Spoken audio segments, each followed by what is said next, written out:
Once upon a time, there was a sweet little girl. Everyone who saw her liked her, but most of all her grandmother, who did not know what to give the child next. Once she gave her a little cap made of red velvet, because it suited her so well, and she wanted to wear it all the time. She came to be known as Little Red Riding Hood. One day her mother said to her, "Come, Little Red Riding Hood, here is a piece of cake and a bottle of juice. Take them to your grandmother. She is sick and weak, and they will do her well. Mind your manners and give her my greetings. Behave yourself on the way, and do not leave the path, or you might fall down and break the glass, and then there will be nothing for your sick grandmother." Little Red Riding Hood promised to obey her mother. The grandmother lived out in the woods, a half-hour from the village. When Little Red Riding Hood entered the woods, a wolf came up to her. She did not know what a wicked animal he was, and was not afraid of him. "Good day to you, Little Red Riding Hood." "Thank you, wolf." "Where are you going so early, Little Red Riding Hood?" "To grandmother's." "And what are you carrying under your apron?" "Grandmother is sick and weak, and I am taking her some cake and juice. We baked yesterday, and they should give her strength." "Little Red Riding Hood, just where does your grandmother live?" "Her house is a good quarter-hour from here in the woods, under the 3 large oak trees. There's a hedge of hazel bushes there. You must know the place," said Little Red Riding Hood. The wolf thought to himself, "Now there is a tasty bite for me. Just how are you going to catch her?" Then he said, "Listen, Little Red Riding Hood, haven't you seen the beautiful flowers that are blossoming in the woods? Why don't you go and take a look? And I don't believe you can hear how beautifully the birds are singing. You are walking along as though you were on your way to school in the village. It is very beautiful in the woods." Little Red Riding Hood opened her eyes and saw the sunlight breaking through the trees and how the ground was covered with beautiful flowers. She thought, "If I take a bouquet to grandmother, she will be very pleased. Anyway, it is still early, and I'll be home on time." And she ran off into the woods looking for flowers. Each time she picked one, she thought that she could see an even more beautiful one a little way off, and she ran after it, going further and further into the woods. But the wolf ran straight to the grandmother's house and knocked on the door. "Who's there?" "Little Red Riding Hood. I'm bringing you some cake and juice. Open the door for me."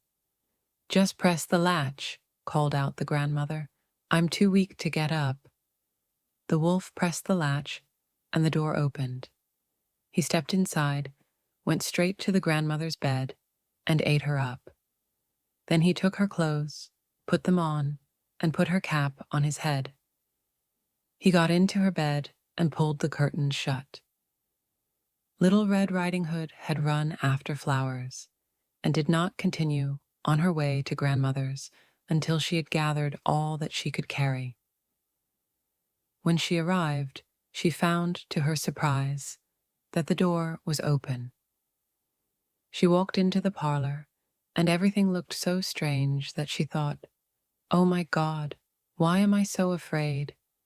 I usually like it at grandmother's." Then she went to the bed and pulled back the curtains. Grandmother was lying there with her cap pulled down over her face and looking very strange. "Oh, grandmother, what big ears you have! All the better to hear you with." "Oh, grandmother, what big eyes you have! All the better to see you with." "Oh, grandmother, what big hands you have! All the better to grab you with." "Oh, grandmother, "What a horribly big mouth you have. All the better to eat you with." And with that, he jumped out of bed, jumped on top of poor Little Red Riding Hood, and ate her up. As soon as the wolf had finished this tasty bite, he climbed back into bed, fell asleep, and began to snore very loudly. A huntsman was just passing by. He thought it strange that the old woman was snoring so loudly, so he decided to take a look. He stepped inside, and in the bed there lay the wolf that he had been hunting for such a long time. "He has eaten the grandmother, but perhaps she still can be saved. I won't shoot him," thought the huntsman.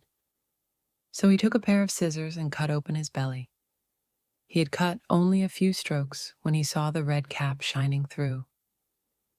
He cut a little more, and the girl jumped out and cried, "Oh, I was so frightened. It was so dark inside the wolf's body." And then the grandmother came out alive as well. Then Little Red Riding Hood fetched some large heavy stones. They filled the wolf's body with them, and when he woke up and tried to run away, the stones were so heavy that he fell down dead. The three of them were happy. The huntsman took the wolf's pelt. The grandmother ate the cake and drank the juice that Little Red Riding Hood had brought. And Little Red Riding Hood thought to herself, "As long as I live, I will never leave the path and run off into the woods by myself if Mother tells me not to." They also tell how Little Red Riding Hood was taking some baked things to her grandmother another time, when another wolf spoke to her and wanted her to leave the path. But Little Red Riding Hood took care and went straight to grandmother's. She told her that she had seen the wolf and that he had wished her a good day, but had stared at her in a wicked manner.